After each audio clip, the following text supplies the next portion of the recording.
Hello viewers, আশা করি আপনারা সবাই ভালো আছেন। তো আজকে আমি যে ভিডিওটি নিয়ে চলে এসেছি, আজকের ভিডিওতে আমরা আলোচনা করব পর দেখে একটি ভালো কবুতর কিভাবে চিনবেন। তো ভিউয়ার্স, অনেকে কবুতরের পর দেখে ভালো কবুতর কিভাবে চিনতে হয় এই বিষয়টা জানেন না। তো আজকে ভিডিওতে আলোচনা করব পর দেখে কিভাবে আপনারা একটি ভালো কবুতর চিনবেন।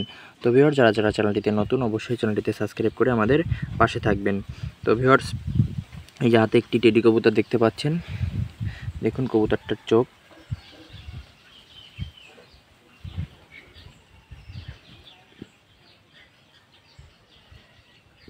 আমরা দেখাবো কবুতরের পর দেখে কীভাবে ভালো কবুতর চিনবেন। তো ভিউয়ার্স, প্রথমে আপনারা লক্ষ্য করবেন কবুতরের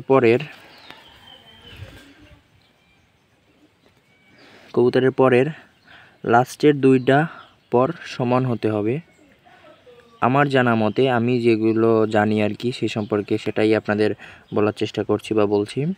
লাস্টের দুইটা পর সমান হতে হবে, বা একটা পর লাস্টের পরটা বড় হতে হবে, এবং 9 নাম্বার পরটা ছোট হতে হবে, এবং 8 নাম্বার পরটা 9 নাম্বার পরের তুলনায় বড় হতে হবে। মানে এই তিনটা পর এই যে 7 নাম্বার পরের তুলনায় এই পরটার যে পর যে প্যাটার্নের থেকে একটু বড় হতে হবে। তো ভিউয়ার্স, এই যে তিনটা পরের এই যে 7 নাম্বার পর, মানে 8 নাম্বার পর, এই 7 নাম্বার পরের যে এই যে প্যাটার্নগুলো, এই প্যাটার্নগুলোর থেকে একটু বড় হতে হবে। যেমন এই প্যাটার্নের অনুযায়ী এই পটটার হতো এইখানে এই পর্যন্ত, কিন্তু এটা বড়, তো এইটা হতে হবে। এবং 2 নাম্বার যে বিষয়টা, সেটা হচ্ছে কবুতরের এইখানটা একটু এরকম থাকতে হবে। এখানটা এরকম ফোলানো থাকলে হবে না, এখানটা এরকম সরু থাকতে হবে এইখানটায়। তারপর যে বিষয়টা সেটা হচ্ছে কবুতরের এইখানে এই ভেতর দিকে একটু ছাতির মতন বাঁকা থাকতে হবে। এই যে আপনারা দেখতে পাচ্ছেন, এই যে ভেতর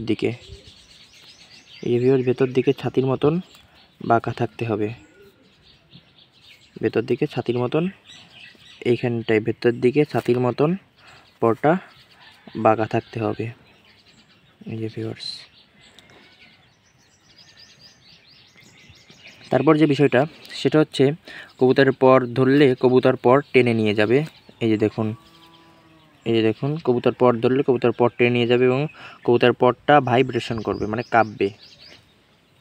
তো দেখতে পাচ্ছেন কি না ক্যামেরার ইসের কারণে, হাতে ধরলে বুঝতে পারবেন, ভিতরে আপনারা হাতে ধরলেই বুঝতে পারবেন যে কবুতরের পরটা কাঁপবে। এবং আরেকটা বিষয় সেটি হচ্ছে, এই দেখুন কবুতরের পরটা টেনে রাখা যাচ্ছে। আরেকটা বিষয় হচ্ছে কবুতর এইভাবে দিলে দেখবেন কবুতরের এই যে বডির কাছে যে পরগুলো থাকে, কিছু কবুতর আছে এরকম লোমগুলো সরানো, ওইগুলো বেশি ভালো উঠতে পারবে না, কারণ এইখান থেকে বাতাসটা কভার করতে পারবে না, বাতাসটা সরে যাবে। তো কবুতরের পরটা এই যে দেখুন বগলের কাছে মেশানো আছে, এই দেখুন বগলের কাছে পরটা মেশানো আছে। তারপরে ভিউয়ার্স, আরেকটা বিষয় সেটি হচ্ছে কবুতরের দম যেখান থেকে শুরু, কবুতরের পরগুলো তার থেকে একটু বড় হতে হবে বা তার সমান হতে হবে। এই যে দেখুন দমটা এখান থেকে শুরু, এই যে কবুতরের পরটা তার থেকে একটু বড় আছে বা সমান হলেও সমস্যা নাই। কিছু কবুতর আছে এরকম এই পর্যন্ত, তো দম পরগুলো বড় হতে হবে। তো ভিউয়ার্স, এই কয়েকটি বিষয় যদি আপনারা ফলো করেন, তাহলে আপনারা কবুতরের পর দেখেই বুঝতে পারবেন কোনটা ভালো কবুতর, কোনটা খারাপ কবুতর। তো ভিউয়ার্স, আজকের ভিডিওটি এই পর্যন্তই। পরবর্তীতে আরও একটি নতুন ভিডিও নিয়ে চলে আসবো পিয়াল টেডি লফটের পক্ষ থেকে।